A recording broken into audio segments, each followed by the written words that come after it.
A'udzu billahi minasyaitonir rajim. Bismillahirrahmanirrahim.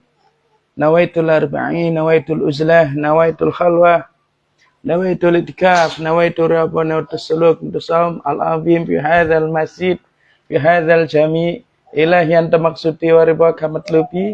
A'tini mahabbataka wa ma'rifatika nasru minallah wa fadlul khaliq. Distur ya sayyidi madad ya imam rabbani madad ya rabb. Madad ya awliya Allah. Assalamualaikum warahmatullahi ta'ala wabarakatuh. A'udzu billahi minasyaitonir rajim. Bismillahirrahmanirrahim. Untuk sahabat-sahabat atau keluarga majelis ala Nabi atau teman-teman semuanya, saya minta maaf. Mungkin teman-teman pada nungguin kenapa kok Sigus kok nggak buat video baca subah lagi untuk beberapa hari terakhir ini. Saya mohon maaf, beribu maaf sekali. Karena dari hari Senin saya sedang sakit. Dan hari ini insya Allah sudah 80% pulih. Dan insya Allah kita akan sama-sama ngaji lagi. Sama-sama bareng-bareng belajar lagi. Ngaji. Saya membacakan subah daripada Masyaikh Nafi Thariqah Naqsyabandi ini. Yang sesungguhnya subah ini saya baca untuk nasihat diri saya sendiri.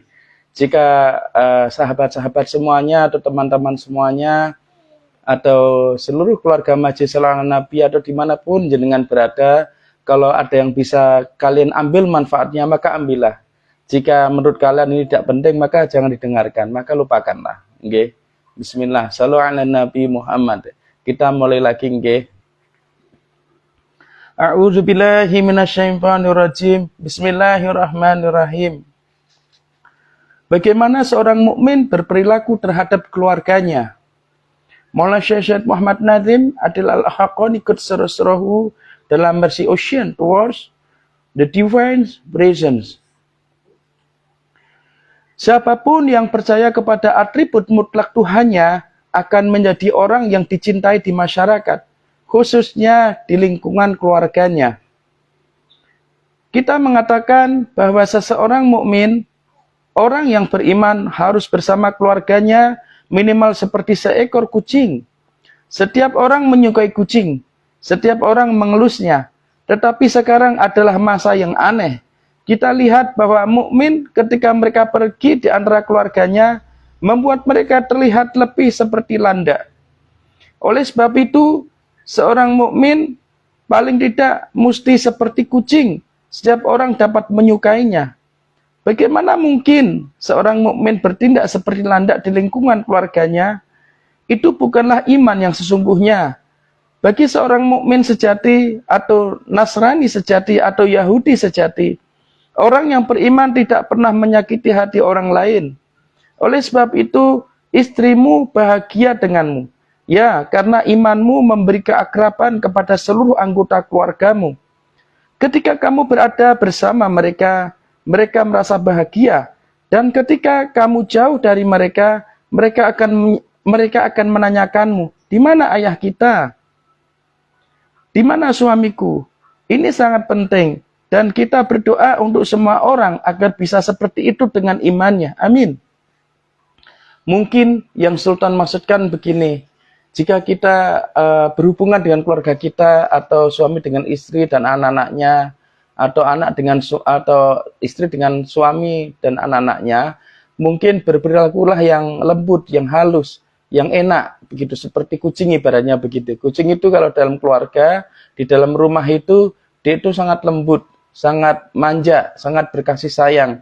Namun kucing itu akan mengambil energi negatif atau dia akan waspada jika ada sesuatu yang buruk itu datang, baik itu secara fisik atau lahiriah atau dohir, maupun secara batinnya seperti yang goib-goib atau sesuatu yang buruk, mungkin tenung, mungkin sihir, setan, dan sebagainya. Karena saya pernah punya pengalaman, kita pernah punya kucing namanya Momo. Ketika itu kita masih tinggal di pondok, waktu itu saya masih ada pondok di daerah Priok. Ketika itu ada dua orang datang ke pondok. Niatnya tadinya ingin membeli mobil saya tadinya, karena begitu. Lalu dari awal kucing saya si Momo ini dia ngeliat saya terus seperti ngaung-ngaung. Tak pikir ini anak kenapa begitu kok tumben gitu. Biasanya dia cuek karena Momo itu tipe kucing yang sangat cuek sekali. Ras dari Norwegia kalau nggak salah waktu itu. Gede sekali kucingnya. Dan setahu saya kucing-kucing Norwegia itu cuek gitu. Norwegian Forest gitu. Itu cuek. Momo itu setahu saya cuek dan nggak banyak cakap, nggak banyak nggak banyak berbicara lah begitu. Tiba-tiba ketika itu saya lagi nerima tamu 2 orang, laki-laki dan perempuan. Dia datang ke pondok dengan niat untuk membeli mobil saya katanya. Waktu mobil Pajero Sport yang warna hitam.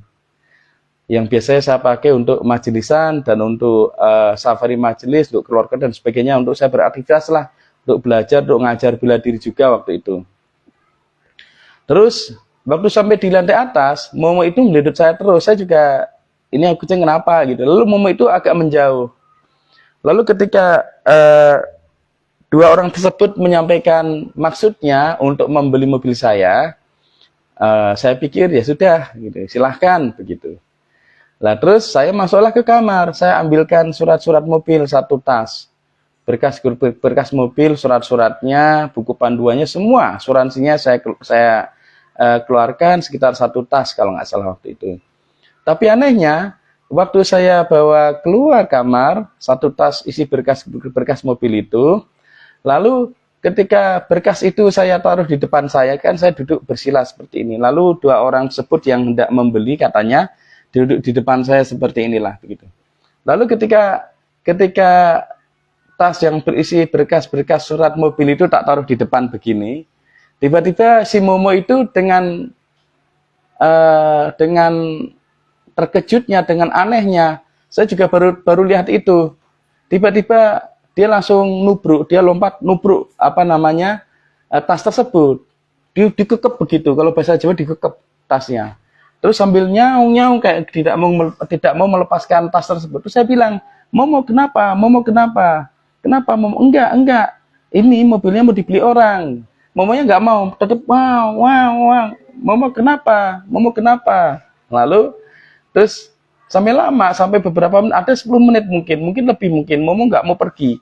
Lah terus saya, ini kenapa ini anak tumben begitu? Karena setahu saya 2 orang ini berniat baik, karena kita memang di Zawiyah oleh Syekh kita diajarkan untuk selalu berpikiran baik, berprasangka baik. Jadi jangan memiliki prasangka yang buruk kepada orang, supaya hati kita menjadi baik, supaya setan tidak masuk dalam hati kita begitu. Nah lalu saya percaya aja. Terus sampai karena udah 10 menit lebih kalau nggak salah, Momo nggak mau pergi. Lalu Momo saya angkat, saya agak paksa angkat. Momo sini sebentar. Enggak, ini tasnya mau dibawa sama Mas ini. Nggak apa-apa. Ini orangnya baik gitu. Lah terus Momo tak angkat itu agak ngaung-ngaung, berontak gitu. Terus saya pangku, terus langsung buru-buru tasnya saya kasih ke orang tersebut. Ternyata Momo memberitahu saya, karena saya nggak ngerti bahasa kucing. Setelah itu mobil saya dibawa pergi ceritanya. Ternyata apa yang terjadi? Mobil saya bukan untuk dibeli, tapi digelapkan. Ternyata mobil saya digadekan dari tangan satu tangan ke tangan yang lain, sampai terakhir mobil saya digadekan pada orang Palembang 40 juta. Ya Allah, setelah setahun lamanya pas saya cari mobil saya, ternyata mobil saya digadekan, ya Allah, sampai ke Palembang. Saya udah nggak punya uang, nggak punya pekerjaan, nggak punya apa-apa lagi. Akhirnya saya hubungi kolega-kolega saya, beberapa pengacara saya. Akhirnya mulailah waktu itu dikejar. Dan waktu itu kita posisinya sudah tinggal di Jawa, karena waktu itu saya dapat isyarah untuk pindah ke Jawa. Nah, maksud saya, tadinya mobil saya tanya, mau saya bawa pulang ke Jawa. Ternyata mobil saya nggak ada, karena digadekan. Ternyata orang yang tadinya bilang mau beli mobil saya, bukan dibeli, tapi malah digadekan. Dari satu tangan ke tangan yang lain. Pertama digadekan 20 juta. Lalu ke tangan lain berikutnya, kepada orang Palembang digadekan 40 juta. Akhirnya kita baru menyadari selama setahun itu kurang lebih itu kita ditipu. Mobil saya bukan mau dibeli, tapi malah digadekan ke orang. Ya Allah. Padahal saya punya mobil satu-satunya itu saya pakai untuk majelisan, untuk kerja, untuk keluar kota, untuk pulang mudik ke Demak dan sebagainya. Akhirnya makanya saya kesana kemari nggak bawa mobil lagi waktu itu. Masya Allah, salam ala Nabi Muhammad. Makanya Kanjeng Nabi Muhammad SAW menginstruksikan atau memberikan suatu seperti perintah penekanan bahwa para sahabatnya itu disuruh memelihara kucing. Alhamdulillah kita semua memelihara kucing. Kita nggak ngerti maksud lebih dalamnya apa, tapi saya pernah mengalami kejadian seperti itu. Jadi kucing itu kalau sama keluarga itu dia manis, manja, begitu kan, ngelindot, lucu, menyenangkan, membuat otak kita yang penat dari luar jadi hilang, stres kita jadi hilang. Namun kucing itu punya sisi lain. Jika ada sesuatu yang buruk datang, membahayakan si majikan atau tuan rumahnya atau tuannya, dia akan bereaksi, baik itu secara dohir maupun batin. Wallahi saya pernah mengalami hal itu. Mungkin di episode yang dulu masih ada videonya, mungkin nggih. Karena episode yang dulu dihack sama orang, mungkin terus diblokir dan sebagainya. Nah, lalu Maulana Nazim, beliau menceritakan jangan jadi landak. Maksudnya itu kalau di rumah, jangan suka berdebat. Jadi biar keluarga kalian tuh seneng gitu, mau curhat ke kalian seneng, mau cerita ke kalian seneng, jangan berdebat, jangan dipaidu. Jangan dipaidu itu bahasa Indonesianya. Dipaidu bahasa Indonesianya apa saya? Dipaidu. Misalnya gini loh. Aku tadi kecapean di jalan, terus kehujanan, terus malah dijawab gini loh. Salah sendiri udah tahu apa hujan malah jalan lah gitu. Nah, dipaidu itu apa ya? Dipaidu diwodo atau dipaidu atau disyukurin atau apalah bahasa Indonesia saya nggak ngerti. Jadi kurang lebih seperti itu. Jadi kalau keluarga ingin curhat atau ingin menceritakan sesuatu, kalian dengarkan. Jadi ibaratnya kalian dengan kucing nih, kalian ingin nyayang kucing, ya biarkan aja, kucing itu akan biarkan kalian nyayang dia, ngelus-ngelus dia dan sebagainya. Supaya otaknya itu encer, stresnya hilang. Tapi kalau kalian bersama keluarga kok seperti landak, maksudnya itu dari jauh dilihat sudah menyeramkan, dideketi tambah sukanya debat, sukanya nyerang, sukanya nuduh dan sebagainya, maka Allah tidak senang dengan kalian. Kanjeng Nabi tidak senang dengan kalian. Masyahina, aulia Allah tidak senang dengan kalian. Makanya ketika Allah Subhanahu wa taala menceritakan dalam Al-Qur'an, Allah menyebutkan mengatakan bahwa baiti jannati, rumahku adalah surgaku. Ini ditafsirkan oleh Maulana Syekh Muhammad Hisam Kabani Arban Kerserahu sebagai berikut. Yang Allah maksudkan baiti jannati itu adalah hati seorang istri yang mampu menenangkan jiwa bagi suaminya. Begitu. Makanya Maulana Najim juga menceritakan, kalau misalnya suami pulang kerja, istri buka rumah dengan senyum, maka suami sudah senang. Penatnya di jalanan, otak stresnya di jalanan, kepala muternya di jalan itu hilang karena lihat istri tersenyum. Begitu. Tapi ketika suami pulang kerja sampai rumah, istri tambah cemburu, suami bebannya di luar udah banyak, lihat istri cemburu, ini akan menjadi bertambah masalah. Begitu. Makanya pada suhbah beberapa waktu lalu, Maulana Nazim menceritakan yang beliau kabarkan dari Maulana Syekh Abdullah Faiz Ad-Dagestani Qur'an bahwa keharmonisan atau keselarasan di lingkungan luar atau suatu kelompok itu diawali dari diri kitanya masing-masing. Dan keharmonisan atau keselarasan kita, hati kita, jiwa kita, pikiran kita itu dimulai atau dipengaruhi atau diawali dari apa? Dari dalam rumah kita sendiri. Dari suami, dari istri, hubungannya, dari anak-anak, hubungan, dan sebagainya. Insya Allah kita akan lanjutkan lagi pembacaan sumpah pada waktu yang lain. Semoga besok saya sudah mulai sehat dan mulai sembuh, sehingga kuat untuk membaca, untuk istiqomah membaca sumpah sebagaimana biasanya. Dan saya pribadi juga minta maaf kalau mungkin ada sahabat-sahabat, atau keluarga majelis atau teman-teman semuanya mungkin merasa tidak nyaman dengan bentuk wujud atau tampilan dari FB saya sekarang, karena memang saya sedang berusaha untuk mencari uang, siapa tahu nanti bisa membangun pondok, karena saya sudah tidak memiliki pekerjaan lagi dan saya tidak memiliki modal untuk usaha juga. Tapi saya punya cita-cita untuk bangun pondok insya Allah di Jawa, untuk move, karena Jakarta ini semua tenggelam, amburadul semuanya. Jadi kita semua harus pindah ke Jawa.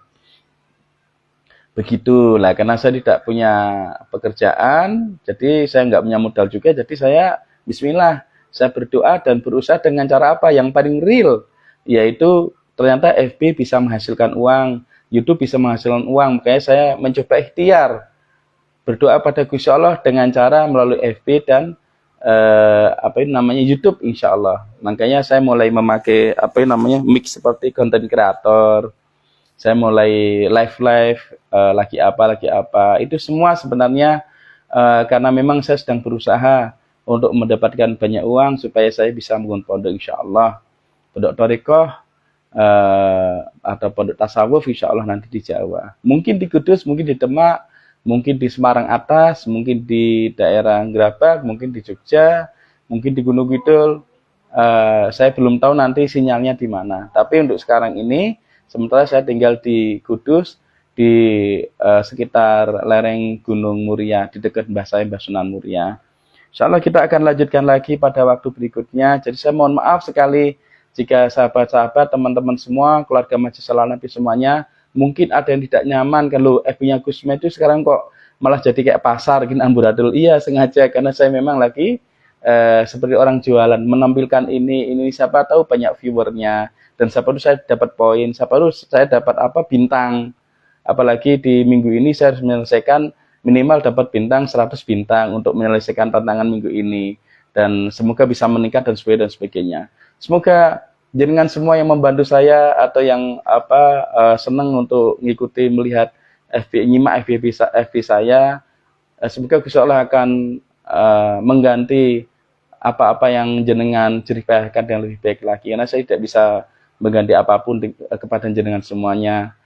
Dan juga semoga orang yang tidak suka dengan FB saya, semoga Gusti Allah juga mengganti yang lebih baik lagi. Atau orang yang nggak kenal dengan kami, ya semoga Gusti Allah akan memperbaiki lebih banyak lagi kebaikan, berkah, dan pahala serta rezeki yang melimpah. Okay? Saya terima kasih sekali bagi sahabat-sahabat semuanya, teman-teman semuanya, keluarga Masjid semua yang memberikan saya bintang dan memberikan saya support supaya saya tetap bisa live, tetap bisa menampilkan apa-apa yang ada di FB saya.